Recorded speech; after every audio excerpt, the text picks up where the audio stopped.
For more than 3 long months in 1917, Allied and German soldiers fought tooth and nail over a battlefield churned into a sea of sucking mud and shell holes by the guns. Hundreds of thousands were killed and wounded, some of them drowning in the soupy ground, for Allied gains of just a few kilometers. So why did the Battle of Passchendaele happen at all, and was it the most pointless battle of the First World War?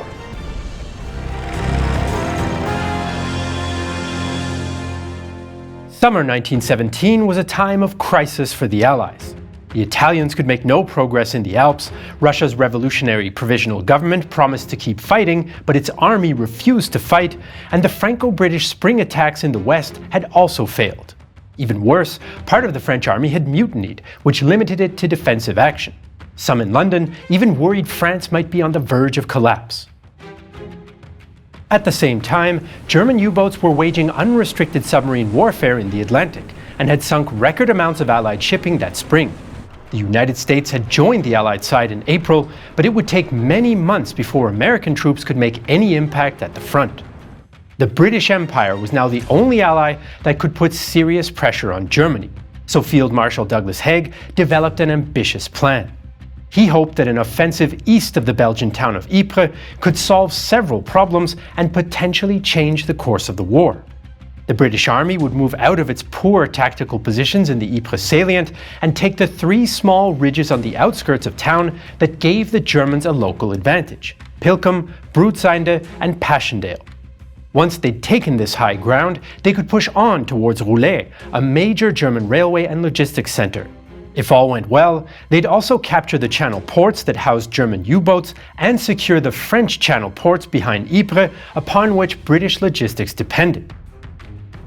This was familiar ground for both the British and the Germans, since there'd been 2 major battles near Ypres in 1914 and 1915. That was part of the reason some British leaders, like Prime Minister David Lloyd George, were skeptical of the plan.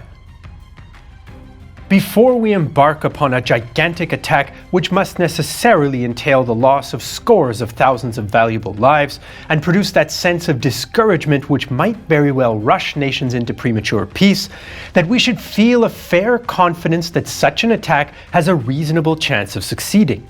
A mere gamble would be both folly and a crime.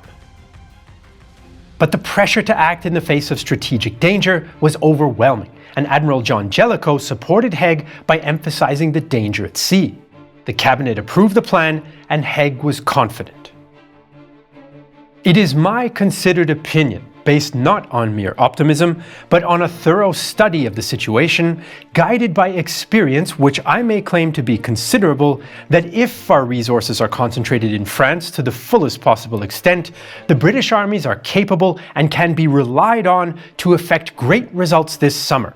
Results which will make final victory more assured and which may even bring it within reach this year. This time, the British Army was much better prepared than in previous campaigns. They had more guns, more experienced troops and commanders, and improved tactics for taking and holding limited objectives. Their small infantry units were also better armed and more flexible, with more light machine guns and hand grenade teams. The British 5th and 2nd Armies, with 30 frontline divisions and 3,000 guns under the overall command of General Hubert Gough, would lead the offensive, with support from the French 1st Army's 6 divisions. Facing them were the 16 frontline divisions and 1,500 guns of the German 4th Army under General Friedrich Sixt von Armin. The Germans, though, had also gotten better. On the Somme in 1916, they'd lost too many men trying to hold the frontline trenches. But in 1917, they'd adopted a more flexible, elastic defense. They expected to lose their thinly manned first line before exhausting and isolating the attackers with a network of mutually supporting strongpoints anchored by concrete pillboxes along several deeper lines of defense.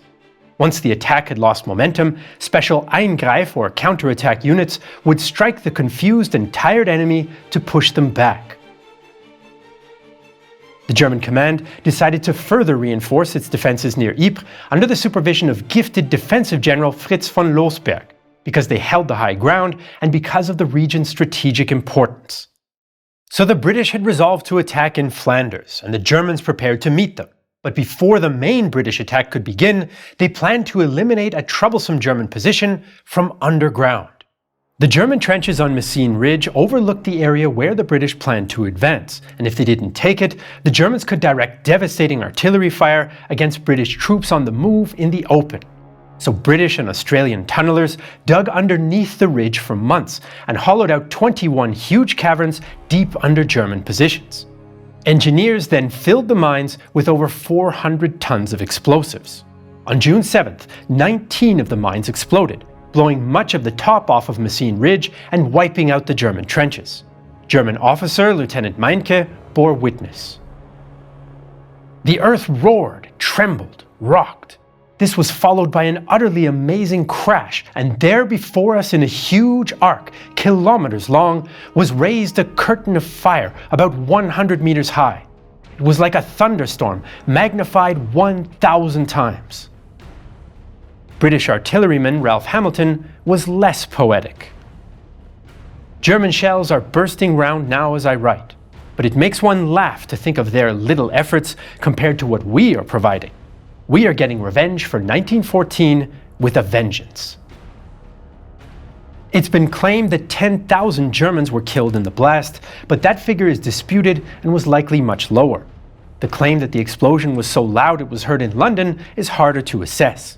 In any case, British, Australian and New Zealand infantry then went over the top with the protection of a creeping barrage and took what was left of the ridge, securing the southern flank for the coming offensive. On July 31st, 1917, the Battle of Passchendaele, also known as the Third Battle of Ypres, began. British artillery had fired 4.3 million shells, 3 times the weight of fire on the Somme 1 year earlier. British soldier John Handley was among those who went over the top.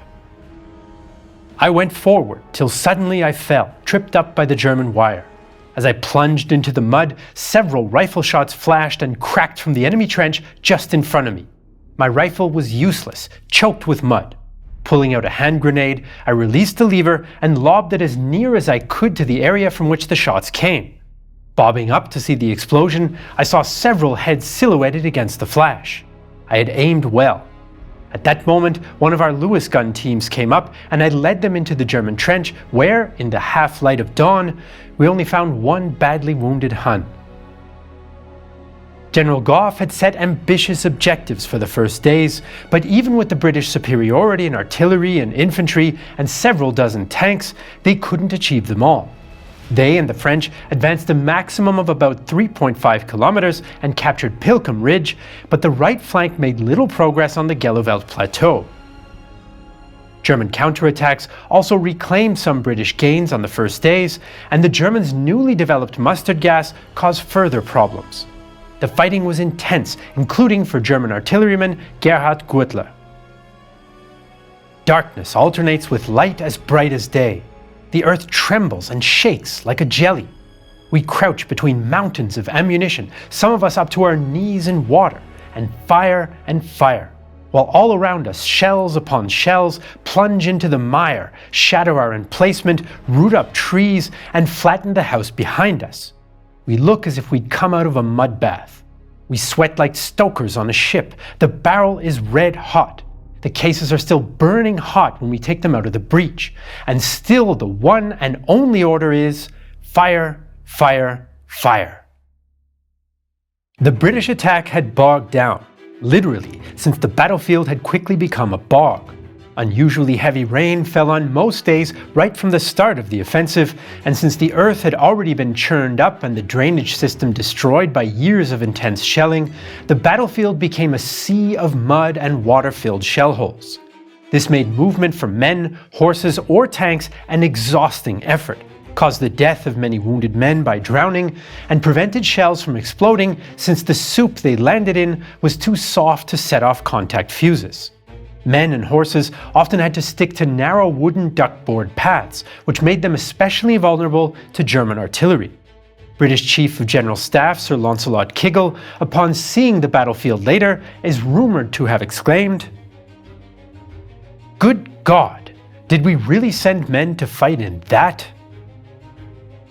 In the face of these conditions, the British launched smaller attacks on August 10th, 16th, 22nd, and 27th, but made little progress in the quagmire against effective German defences.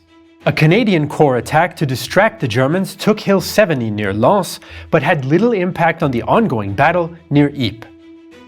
Haig now decided that Gough's ambitious tactics were not working, and British leaders considered stopping the offensive.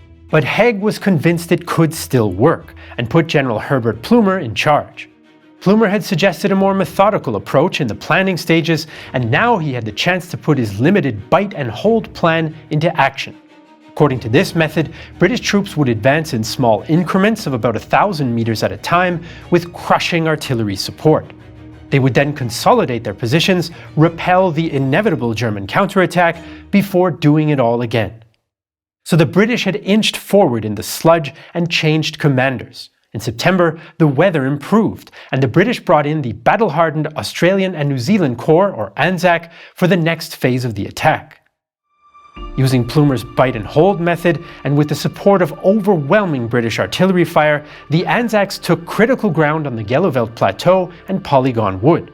By this time, the German defences were under extreme pressure, and they rushed more troops and extra machine guns into their front lines to shore up their positions, a decision that cost them more casualties. So did the dozens of unsuccessful counterattacks that they launched to retake lost positions. The mud meant that the Eingreif units rarely arrived in time. Haig was encouraged by the capture of 5,000 German prisoners, so ordered the attack to continue. Starting on October 4th, the Anzacs led the advance against Broodseinde Ridge, the same day it began to rain again. In the by now familiar morass of mud and water, only now it was also cold, the Anzac and British troops captured and held the ridge. The battlefield was both swamp and cemetery. All around us lay the dead, both friend and foe, half in, half out of the waterlogged shellholes. Their hands and boots stuck out at us from the mud. Their rotting faces stared blindly at us from coverlets of mud. Their decaying buttocks heaved themselves obscenely from the filth with which the shell bursts had smothered them. Skulls grinned at us. All around us stank unbelievably. These corpses would lie and rot and disintegrate foully into the muck until they were an inescapable part of it to manure the harvests of a future peacetime Belgium. Horror was everywhere. Haig still felt the Germans were on the edge of breaking, so he ordered a quick attack towards the third and final ridge east of Ypres, Passchendaele Ridge. The British, French and Anzacs hastily attacked, but couldn't get far in a hail of German fire and the usual mud. The New Zealand Division suffered its worst day of the war on October 12th, 843 dead for no gain. Australian soldier Walde Fisher observed the exhaustion and hopelessness of fighting in such a wasteland. Our units sank to the lowest pitch of which I have ever been cognizant. It looked hopeless. The men were so utterly done. We got up to our positions somehow or other, and the fellows were dropping out unconscious along the road. The shell-stricken and trodden ground was thick with dead and wounded. Some of the Manchesters were there yet, 7 days wounded and not looked to. But men walked over them. No heed was paid to anything but the job. Our men gave all their food and water away, but that was all they could do. With the Anzacs exhausted, Plumer now brought in another crack formation, the Canadian Corps. Canadian General Arthur Currie was reluctant to commit to the attack and predicted 16,000 casualties, but ultimately he followed orders. The fresh Canadians faced a powerful but worn-down enemy, as German soldier Ernst Jünger experienced when he arrived at the front in late October. I called out for directions to an NCO who was standing in a doorway. Instead of giving me an answer, he thrust his hands deeper into his pockets and shrugged his shoulders. I sprang over to him, held my pistol under his nose, and got my information out of him that way. It was the first time in the war that I'd come across an example of a man acting up not out of cowardice, but obviously out of complete indifference. Between October 26th and November 10th, the Canadians went over the top 4 times, gaining a few hundred meters of freezing slop each time. They finally captured Passchendaele Ridge, taking most but not all of the high ground around the village of the same name. As Currie predicted, they took just under 16,000 casualties to do it. Scottish-born Canadian soldier Donald Fraser was hit by a shell as he was bringing supplies up to the front line. I was thrown by the force of the explosion onto my face into the gutter at the side of the road. The first thing that surged through my mind was, am I dead? Am I dead? I saw my horse lying dead half over my right thigh and pinning me down. After squirming for several minutes, I managed to pull my leg out, but the right side of my face was burning and stinging as if someone had stuck hot needles in it. It was full of tiny bits of metal. I started down the road and only then noticed that my right arm was shattered at the shoulder, completely twisted and dangling. So after months of the two armies wallowing in the Flanders mud, the Third Battle of Ypres was over. Casualty estimates vary, but British losses were likely 240 to 275,000, including nearly 16,000 Canadians and about 40,000 Anzacs, along with 9,000 French, while German losses were probably 200 to 220,000. The terrible losses and unimaginable battlefield conditions made Passchendaele, for many in the British Empire, the symbol of the futility of the entire war. British officer Siegfried Sassoon captured some of these emotions in his poem Memorial Tablet in 1918. I died in hell. They called it Passchendaele. My wound was slight, and I was hobbling back, and then a shell burst slick upon the duckboards, so I fell into the bottomless mud and lost the light. The battle has also caused heated debates, including as part of the controversy over Field Marshal Haig's generalship. Why has not Haig been recognized as one of England's great generals? The answer may be given in one word: Passchendaele. But was the battle, as we often hear, really pointless? The British certainly did not achieve their initial goals. They'd advanced about 12 kilometers, but failed to capture all of Passchendaele Ridge, which left them a nearly untenable salient. The Belgian coast and Roulet remained in German hands. Also, 3rd Ypres used up reserves that could have been used to exploit British success a few weeks later at Cambrai. And the battle had damaged the British army and home front morale, bringing it to its lowest point in the war. There were political consequences as well. Lloyd George judged the battle senseless and blamed Haig. To prevent another Passchendaele, the Prime Minister held back troops in England rather than send them to the front, a decision that cost the Allies badly in spring 1918. As for the Germans, their high command was concerned about the irreplaceable losses they'd suffered, ammunition shortages, morale problems, and their struggles to stop, bite and hold. A staff report even worried at one point that the army in Flanders might break. Quartermaster General Erich Ludendorff later wrote, "The state of affairs in the West in late 1917 appeared to prevent the execution of our plans elsewhere. Our wastage had been so high as to cause grave misgivings and had exceeded all expectation." On the other hand, Ludendorff and other commanders considered Passchendaele an overall defensive victory. The Germans had prevented a breakthrough and still had the strength to go on the offensive on the eastern, Romanian, and Italian fronts while Passchendaele was going on. In hindsight, the German army was not close to breaking. Many historians and General Gough have criticized Haig for continuing the battle for so long. Prolonging the fighting damaged the British army far more than the much larger German army and did not allow for the British to improve their learning curve. And even though Plumer's bite and hold tactics inflicted losses and took some ground, they were not a recipe for an operational or strategic breakthrough in a reasonable amount of time or at a reasonable cost. Others have argued that it's hard to see how the British could have stopped the offensive under the strategic circumstances of the time. German U-boats were still sinking ships, Russia was hardly fighting, and France was still recovering from the mutinies. Stopping or admitting defeat might damage Allied prestige in the eyes of the Americans, who might then have been more likely to force a peace based on stalemate. According to this argument, the British Empire was the only ally that could hit the Germans, and Flanders was the most strategically important area where the British had the means to do it. What is for certain is that the Battle of Passchendaele, whether it was a pointless slaughter or a strategic choice in a situation with no good options, still stirs debate and emotions more than a century later.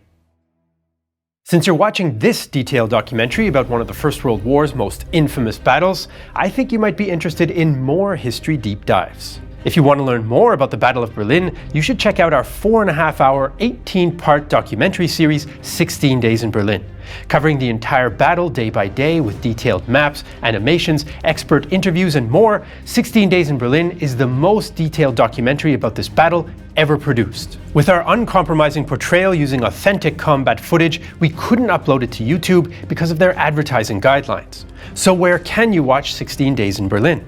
And where can you watch it? On Nebula, a streaming service we're building together with other creators where we don't have to worry about advertising guidelines or the almighty algorithm. Nebula is available in 4K resolution in your browser, on your smartphone, smart TV, or streaming box like Apple TV or Roku.